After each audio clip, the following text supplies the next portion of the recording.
Assemblyman Cha's case ends with a police station squabble and a disappointed Jang Yol.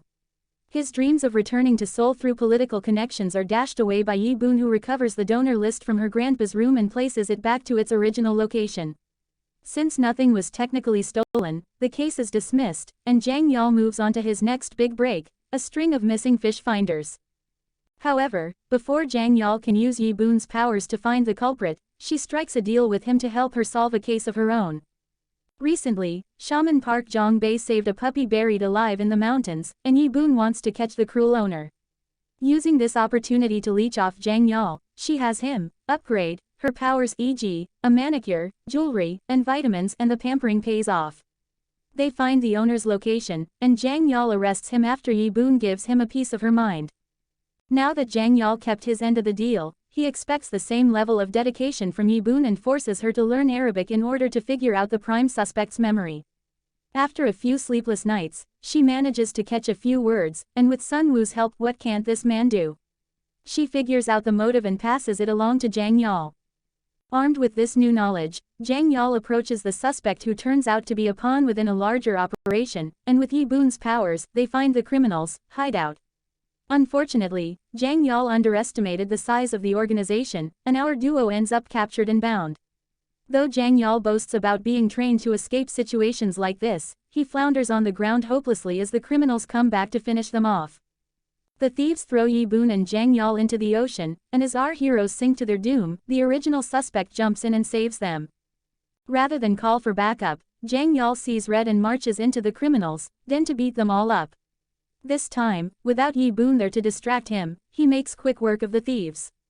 Afterwards, Jang Yol arrests the original suspect as well, even though Yi Boon pleads with him to reconsider, and our hard-headed detective sticks by his code that a criminal is a criminal no matter what.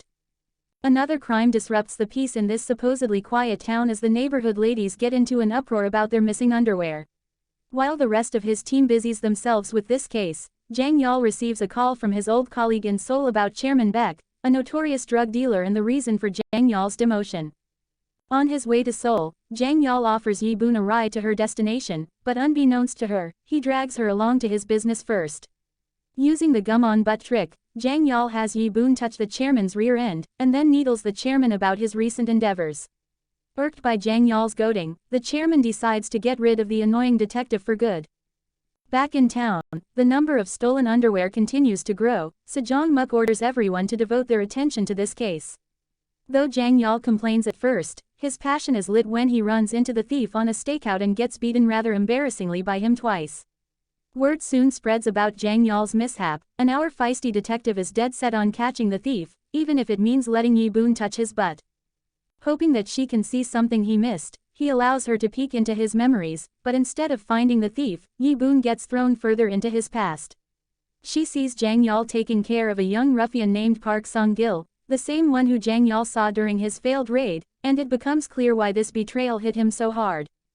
With her upgraded powers, Yi Boon finds the underwear thief's face from Jang Yol's memory, and they go out to catch him. Much like their previous encounters, the thief outruns Jang Yol, but right when it seems like another bust, Da-hoon's brother, the lone male from OK-hee's crew, bursts onto the scene and runs after the culprit. Hey! While Da-hoon's brother catches the thief, Jang Yol takes a different path to cut them off, and a shadowy figure follows after him. Noticing his tail, Jang Yol gets ready for a confrontation, but he stands in shock when Sung-gil steps into view. Before Jang Yol can react, Sung-gil stabs him and runs off. Chasing after Jang Yol, Yi Boon happens to witness the entire exchange, but as she calls for help, he tells her not to tell anyone. At the hospital, the others ask Yi Boon if she saw anything, but she keeps her promise to Jang Yol and lies to the detectives. Once Jang Yol wakes up, his room is filled with a never-ending stream of visitors from OK-hee singing the Ost of Run Haney to the town elders who speak in their usual roundabout way. Later that night, Yi Boon comes by the hospital to bring Jang Yol some comics, unwillingly of course, and runs into Assemblyman Cha, who is also here to see the detective. On their way to the elevators, they meet up with the group leaving Jang Yol's room, and Sun Woo looks tense as he watches the assemblyman. Interesting, possible parentage mystery. As Yi Boon and the others ride the elevators, another passenger gets on at the last second, and Yi Boon instantly recognizes Sung-gil. She calls Jong Muk for backup, and though he advises her to stay away, she follows after him just in case. Distracted by her phone call, she bumps into Sung Gil in the stairwell, but to her surprise, he seems more worried about Jang Yol than anything else. While Yi Boon tries to escape, she gets into a scuffle with Sung Gil and touches his butt. She sees the same memories but from Sung Gil's perspective, and she realizes that the young man was threatened by Chairman Baek and only wanted to save the nun who raised him. Realizing the truth, Yi Boon tells Sung Gil to share everything with Jang Yol, but Sung Gil runs away when Jong Muk calls after her.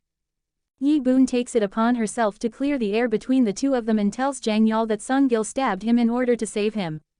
It was not a coincidence that he survived the attack, but Jang Yol reminds her that a criminal is still a criminal. However, when Sung Gil walks into his room covered in blood, Jang Yol rushes to his side and cradles him in his arms as Sung Gil apologizes for what he did.